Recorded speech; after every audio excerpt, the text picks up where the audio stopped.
BJP में संगठन से बड़ा कुछ भी नहीं है। किसी भी राज्य का चुनाव हो, सबसे महत्वपूर्ण जिम्मेदारी जो संगठन है, संगठनात्मक रहती है। आदमपुर उपचुनाव की बात करें, आदमपुर उपचुनाव में जो संगठनात्मक पूरा का पूरा जो काम रहेगा, वो जो पूरा का पूरा जो चार्ज है महामंत्री वेदपाल को दिया गया। वेदपाल महामंत्री बीजेपी हिसार दफ्तर में बैठकर तमाम जो एक संगठनात्मक काम है उनका एक निरीक्षण करते रहते हैं। वेदपाल जी, संगठनात्मक काम आप देख रहे हैं। अगर बात करें आदमपुर की, आदमपुर में फिलहाल ऐसा कहा जा रहा है कि बीजेपी की मुकाबला होने वाला, टाइट मुकाबला रहेगा जेपी से। तो इस टाइट मुकाबले में बीजेपी के जो उम्मीदवार भव्य विष्णु जीतेंगे, उसके लिए किस तरीके की व्यूह रचना आप लोग रच रहे हैं, किस तरीके से जिम्मेदारियां आप तय कर रहे हैं? देखिए, भारतीय जनता पार्टी किसी भी चुनाव को बहुत ही गंभीरता से लेती है और इस चुनाव को भी बहुत गंभीरता से ले रही है। और यहाँ गंभीरता का विषय मार्जिन को बढ़ाना है, जीत के अंतर को बढ़ाना है। और उसके लिए पार्टी ने संगठनात्मक तौर पर बहुत बड़ी व्यवस्था की है। लगभग 250 कार्यकर्ता हमारे आज फील्ड में हैं। लगभग 55 गांव हैं, कुछ 2 गांव उसमें एक्स्ट्रा हैं छोटे। तो 55 गांव में हमने ऐसे लगभग 250 कार्यकर्ता को लगाया है, जो ग्राम स्तर पर पूरी व्यवस्था को देखेंगे। और इसके साथ साथ जो चुनावी बिल्डिंग है, पोलिंग बिल्डिंग है, उस पोलिंग बिल्डिंग की व्यवस्था के लिए भी अलग से व्यवस्था की है। और इसके साथ अगर 2-2 लेयर की इस बार संगठनात्मक व्यवस्था आप लोगों ने की है चुनाव के लिहाज से, किस तरीके से 2 लेयर 3 लेयर किस तरीके से? 3 लेयर की व्यवस्था की है। एक हमारा लोकल कार्यकर्ता जो वहाँ पर रहेगा, जो हमारा त्रिदेव है, त्रिदेव और बूथ की पूरी कमेटी है, पन्ना प्रमुख कमेटी तक। उसके साथ साथ एक हमने लोकल कार्यकर्ता जो हिसार जिले से लगाया है। तो ये एक व्यवस्था ये हुई। दूसरी व्यवस्था जो हमारे पूर्व जिलाध्यक्ष टाइप, पूर्व विधायक, पूर्व पदाधिकारी प्रदेश के जो पूरे गांव को संभाल सकते हैं, वो पूरे गांव को, प्रत्येक गांव को एक कार्यकर्ता इस प्रकार का संभाल रहा है। और तीसरा जो हमने एक ग्राम प्रमुख की व्यवस्था पहले की थी, एक व्यवस्था हमारी वो रहेगी। और एक जो चुनावी बिल्डिंग है उसके हिसाब से, यानी अगर मैं बात करूँ तो वैसे टोटल ये 5 लेयर होगी, लेकिन एक्टिवली 3 लेयर हमारी काम करेंगे। ये 3 लेयर आपने बना तो दी है, लेकिन वोट तो लोगों ने मुद्दों के आधार पर देने होते हैं।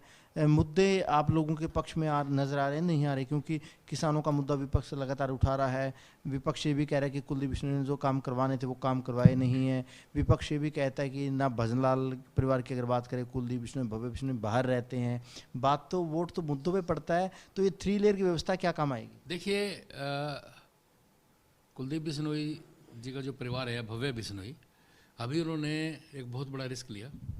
यानी जो परिवारवाद था, जो एक ही आदमी से पार्टी चलती है, जहाँ पर नहीं सुनी जाती, वहाँ पर वो विधायक थे, विधायक की सीट छोड़ी है और छोड़कर आदमपुर का भला हो, सबका साथ सबका विकास की पार्टी हो, जो देश के बारे में सोचती है, उसमें उन्होंने अपनी पार्टी को दांव पर लगा करके, सीट छोड़ करके भारतीय जनता पार्टी में शामिल हुए। और आज वहाँ पर उपचुनाव हो रहा है। और रही बात काम की, मुझे लगता है कि 1977 से वो लगातार जीत रहे हैं और वहाँ काम हुए हैं, इसलिए जीत रहे हैं। और अब वो काम 3 गुना 4 गुना गति से हों, और एक ऐसी पार्टी में जो राष्ट्रवाद की बात करती है, जो एक विचार की बात करती है, जो विचारधारा पर चलती है, जो देश को आगे रखती है, अपने आप को पीछे रख करके, ऐसी पार्टी में उनका स्वागत भी है। और जब ये सारे मुद्दे जुड़ेंगे, अब पिछले चुनाव में लगभग की बात हो गई है। आप थोड़ी देर पहले महिला पदाधिकारियों के साथ बैठक कर रहे थे। आप थोड़ी देर पहले महिला पदाधिकारियों के साथ बैठक कर रहे थे। आप ये भी कोशिश कर रहे हैं, आपने कह रहे थे कार्यकर्ताओं को कि 20,000 महिलाओं से संपर्क करना है। 20,000 महिलाओं से हल्के में किस तरीके से संपर्क करेंगे? हमारी लगभग 18 टोलियाँ हमने महिलाओं की बनाई हैं। और वो 18 जो टोलियाँ हैं, वो 55 के 55 गाँव में जितने भी परिवार हैं वो सबसे संपर्क करेंगे। और लगभग पार्टी ने तय किया कि 20,000 परिवारों में वो जाकर के संपर्क करेंगे। और ये अभियान हमारा 18 तारीख से शुरू होकर के और लगभग 1 तारीख तक चलने वाला है। जेजेपी का कितना समर्थन, कितना समन्वय मिल रहा है आप लोगों को? कितना समन्वय आपस में बैठ पा रहे हैं? देखिए, नामांकन पर पार्टी के जेजेपी के राष्ट्रीय अध्यक्ष, प्रदेश अध्यक्ष निशान सिंह जी वहाँ पर उपस्थित थे। और उसके साथ जो हमारा समन्वयक के तौर पर लेतानी जी देखते हैं, जो दोनों पार्टियों में समन्वयक के तौर पर देखते हैं, वो भी शामिल थे। तो मुझे लगता कहीं पर कोई दिक्कत। और दुष्यंत चौटाला का बयान शायद आप ही ने रिकॉर्ड किया था, तो उसमें उन्होंने कहा था कि भाई हम गठबंधन धर्म निभाएंगे। तो गठबंधन धर्म अगर निभाएंगे तो स्वाभाविक रूप से कार्यकर्ता लगेगा। अभी तक चुनाव प्रचार में उतनी तेजी नहीं है, बड़े नेता भी दिखाई नहीं दिए। मुख्यमंत्री कब आएंगे? चुनाव प्रचार में तेजी कब आएगी? बड़े चेहरे कब आएंगे?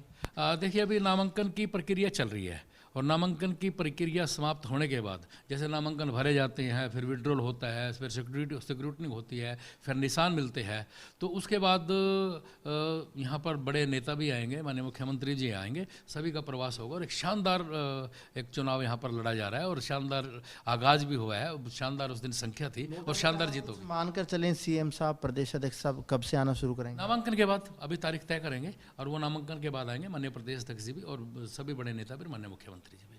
देखिए, चुनाव के लिए बीजेपी की तरफ से कई लेयर यहाँ पर जो पूरे के पूरे बंदोबस्त है वो किए गए हैं। आने वाले दिनों में जो बीजेपी का चुनाव प्रचार है वो तेज होने वाला है। वहीं जो बीजेपी है इस बार बड़े स्तर पर महिलाओं से संपर्क साधने जा रहे 20,000 परिवारों में जो बीजेपी की महिला कार्यकर्ता है सीधा उन परिवारों में जाएगी और कहीं ना कहीं वोट की अपील करेगी।